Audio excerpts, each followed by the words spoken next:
Kasus Raja Ampat ini hanyalah puncak gunung es masalahnya. Puncak rekayasa tambang untuk mengambil alih tambang, untuk menyerahkan tambang ke Cina itu Marawali. Supaya itu yang dilakukan oleh menteri yang sangat berkuasa. Setelah itu, yang menteri sangat berkuasa itu merekayasalah semua aturan, maka itu bebas pajak, bebas bea, dibikin kawasan industri. Cina yang ada di Marawali itu sama sekali bebas dari pajak, tidak ada pajak apapun. Ingat, dikasihnya itu 30 tahun loh, oleh menteri yang sangat berkuasa. Inilah neraka hilirisasi. Di balik tambang megah, warga pelan-pelan mati. Separuh warga terpapar merkuri berlebih, sepertiga lainnya terpapar arsenik dalam darah mereka. Logam berat ini mengandung racun nikel, kadmium, timbal, kalium yang merusak saraf, organ tubuh, bahkan otak anak-anak.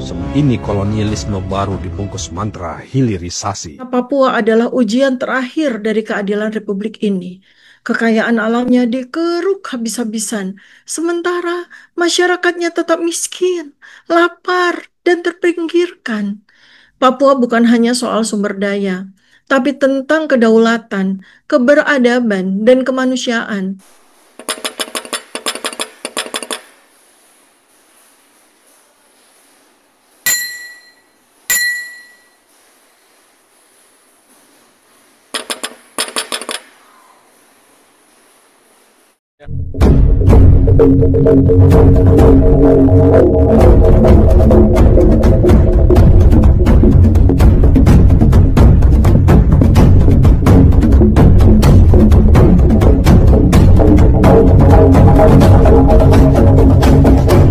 Ini penjelasan manusia merdeka tentang akar masalah tambang Indonesia. Kasus Raja Ampat ini hanyalah puncak gunung es masalahnya. Rekayasa Jokowi untuk memasukkan tambang ini di bawah agar lepas dari pengawasan, itu izinnya bukan dari Menteri Pertambangan. Puncak rekayasa tambang untuk mengambil alih tambang, untuk menyerahkan tambang ke Cina itu Marawali. Supaya publik paham ya, kita bicara dulu lah kenapa terjadi Raja Ampat. Jadi saat itu, Marawali itu izinnya lewat Kementerian Perindustrian. Dengan alasan hilirisasi, sehingga tidak melalui Sudirman Said dan Said Didu. Itu yang dilakukan oleh menteri yang sangat berkuasa tadi. Dan lihat, pejabat-pejabat kawasan industri Marawali itu adalah bekas dirjen perindustrian semua. Setelah itu, yang menteri sangat berkuasa itu merekayasalah semua aturan, maka itu bebas pajak, bebas bea, dibikin kawasan industri, dan perhitungan royaltinya hanya kepada pemilik IUP. Jadi, Cina yang ada di Marawali itu sama sekali bebas dari pajak, tidak ada pajak apapun. Ingat, dikasihnya itu 30 tahun loh, oleh menteri yang sangat berkuasa, sampai sekarang masih ada di dalam. Dan rekayasanya dia semua. Nah, ini harus dibuka semua. Itulah kenapa almarhum Faisal Basri menyatakan tidak sampai 10% yang tersisa di Indonesia. 95% itu ke Cina semua. Nah, itulah rekayasa Jokowi. Nah, sekarang kenapa eksplorasi di seluruh Indonesia itu tinggi sekali?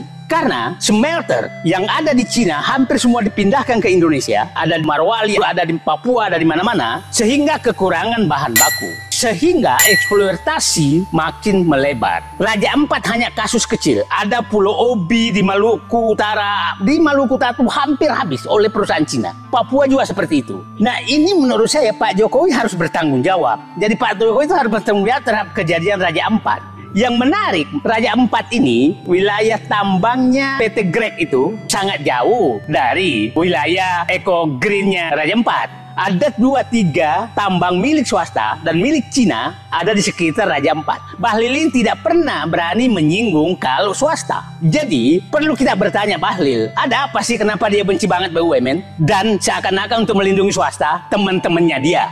Raja Ampat itu adalah petunjuk bahwa ada masalah yang sangat besar di pertambangan yang dilakukan oleh Joko Widodo. Maka menurut saya Pak Prabowo membentuk tim audit untuk pertambangan segera. Inilah neraka hilirisasi. Di balik tambang megah, warga pelan-pelan mati. Industri nikel katanya bawa kemajuan, tapi yang datang justru racun dan penyakit. Penelitian medis bongkar fakta mengejutkan. Separuh warga terpapar merkuri berlebih, sepertiga lainnya terpapar arsenik dalam darah mereka. Logam berat ini mengandung racun nikel, kadmium, timbal, kalium yang merusak saraf, organ tubuh, bahkan otak anak-anak. Semua ini datang dari abu pembakaran batu bara dan dari limbah smelter nikel, dari laut yang ikannya mengandung arsenik 20 kali lipat, yang kaya hanya pemilik konsesi dan pejabat yang melindungi yang miskin. Tersisa batuk gatal, sesak napas, dan kematian tiam-tiam. Ini bukan transisi energi, ini kolonialisme baru dibungkus mantra hilirisasi. Yang saya hormati Bapak Presiden Prabowo Subianto di Istana Negara Jakarta. Assalamualaikum warahmatullahi wabarakatuh. Dengan segala hormat dan kerendahan hati, saya menulis surat terbuka ini sebagai suara nurani tentang nasib ujung timur Indonesia, tanah Papua. Bukan hanya karena tanah itu kaya akan emas, nikel, gas, dan hutan hujan tropis, tetapi karena Papua adalah ujian terakhir dari keadilan Republik ini. Bapak Presiden, selama lebih dari 50 tahun, dan terutama dalam 10 tahun terakhir, Papua telah mengalami bentuk kolonialisme baru, bukan dari bangsa asing, melainkan dari negara yang seharusnya menjadi rumah. Negara yang sejak 50 tahun lalu, rakyat Papua harapkan menjadi orang tua yang akan mensejahterakan mereka, setara dengan penduduk daerah dan pulau lain di Indonesia, dalam kemakmuran yang dinikmati bersama, dalam semangat keadilan bagi seluruh rakyat Indonesia. Tetapi ternyata selama 50 tahun, terutama 10 tahun terakhir, seperti Afrika yang dijajah untuk emas dan logam tanah jarangnya, Papua diperlakukan sebagai wilayah eksploitasi, bukan pembangunan. Kekayaan alamnya dikeruk habis-habisan, sementara masyarakatnya tetap miskin, lapar, dan terpinggirkan. Izin-izin tambang nikel yang diberikan kepada perusahaan-perusahaan besar di tanah Papua, termasuk di Raja Ampat yang merupakan wilayah konservasi laut dunia, telah merusak ekosistem dan sumber pangan rakyat. Terumbu karang hancur, laut menjadi keruh, dan hasil tangkap nelayan turun drastis. Padahal dari laut dan tanah itulah anak-anak Papua mendapat omega 3, protein, dan gizi mikro untuk perkembangan otak mereka. Limbah tambang nikel tidak hanya mencemari tanah dan laut, tetapi juga merusak sistem biologis yang paling rentan, otak anak-anak.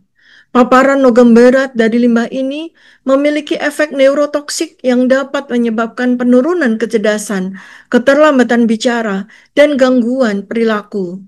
Selain itu, ikan dan biota laut yang selama ini menjadi sumber pangan utama masyarakat Papua ikut terkontaminasi.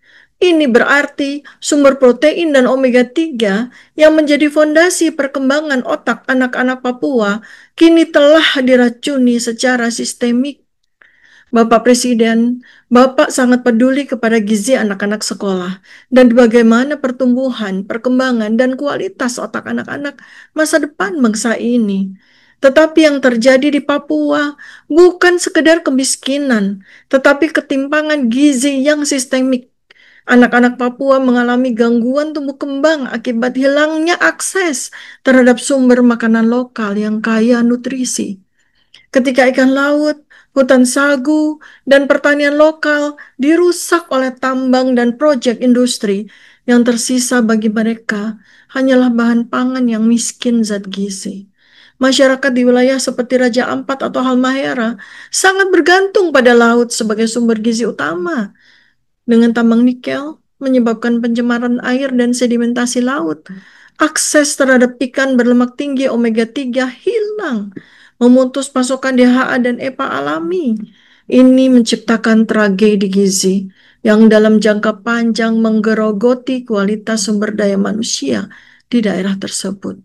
Paparan logam berat seperti merkuri, arsenik, dan kadmium dari tambang-tambang itu mencemari tubuh masyarakat, terutama anak-anak dan ibu hamil. Akibatnya, terjadi peningkatan stunting, gangguan saraf, dan kerusakan kognitif. Ini adalah bentuk baru dari genosida nutrisi, pembunuhan lambat yang tidak berdarah, tapi melumpuhkan masa depan generasi Papua. Tanpa asupan protein hewani berkualitas dan omega 3 yang cukup, perkembangan otak anak-anak menjadi terganggu secara permanen. Gangguan memori, kesulitan belajar, bahkan peningkatan risiko autisme dan gangguan perilaku kini mulai banyak ditemukan. Ini bukan hanya persoalan kesehatan, melainkan ancaman terhadap kualitas generasi masa depan bangsa. Kami khawatir di bawah embel-embel pembangunan, negara tengah mengulangi sejarah kelam, menjadikan rakyatnya sendiri sebagai korban. Bapak Presiden Prabowo Subianto yang saya hormati, Papua bukan hanya soal sumber daya, tapi tentang kedaulatan, keberadaban, dan kemanusiaan. Sudah saatnya kita berhenti melihat Papua sebagai perut logistik industri global dan mulai melihatnya sebagai jantung peradaban Nusantara. Dengan ini, kami menyampaikan seruan moral dan strategis. Pertama, tinjau ulang seluruh izin tambang nikel di Papua, terutama yang berada di kawasan konservasi dan tanah adat. Kedua, hentikan segala bentuk pembangunan yang merusak sistem pangan lokal dan mengganggu keseimbangan ekologis. Ketiga, laksanakan audit nasional terhadap status gizi, logam berat, dan kesehatan masyarakat di wilayah tambang. Keempat, pulihkan tanah dan laut Papua sebagai sumber kehidupan rakyatnya, bukan alat tukar globalisasi. Kelima, kembalikan martabat masyarakat adat sebagai subjek pembangunan, bukan korban kebijakan. Bapak Prabowo Subianto yang saya hormati, Bapak dikenal sebagai pribadi yang menjunjung kehormatan dan keberanian. Maka hari ini kami meminta keberanian Bapak untuk memulai era baru di Papua, era keadilan, bukan eksploitasi. Semoga Allah SWT memberikan kekuatan dan petunjuk kepada Bapak dalam mengemban amanah besar ini. Wassalamualaikum warahmatullahi wabarakatuh. Hormat saya, Dr. Tifauziah Tiasoma.